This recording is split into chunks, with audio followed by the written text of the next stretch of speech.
Your mock, you have Braden Fiske, 31 at defensive tackle. The 49ers have replaced Eric Armstead, Chase Young with a bevy of people. I'm kind of interested in your thought process on Fiske being there at 31.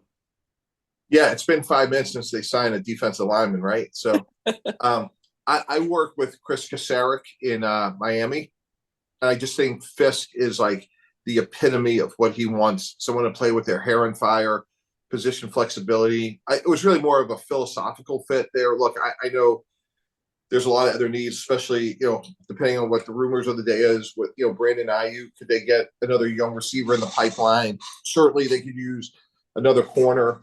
It just felt like Fisk was just a perfect fit for them from a scheme standpoint and a player standpoint. But Chris has done an amazing job of resurrecting people's careers out there.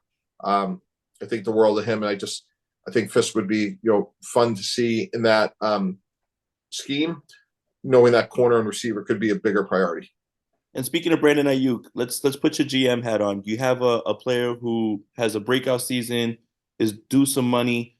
You possibly could fetch a good draft pick. What's your thought process with trying to go through a negotiation process with someone like Brandon Ayuk?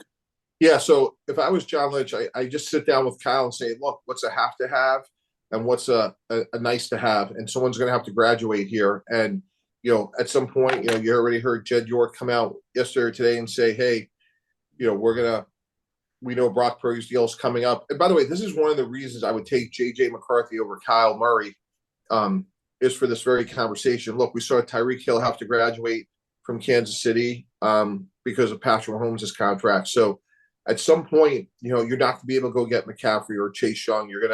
It's algebra. Like that's the way it works. So, for me, if we sign, Brandon Ayuk to an extension, that's fine.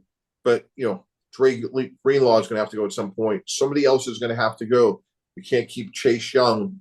We have to go get Gross Matos or whatever it is. Like that's how you have sustainability is, which guys can we identify that can graduate? And, if we're identifying Brandon Ayuk as a difference maker, and I think he's a great player, could we trade, Deebo Samuel in a year and draft, the convenient thing would, okay, we're going to draft Xavier Leggett in the second round, let Deebo graduate and give Deebo's money to Brandon Ayuk. Those are the conversations you're having.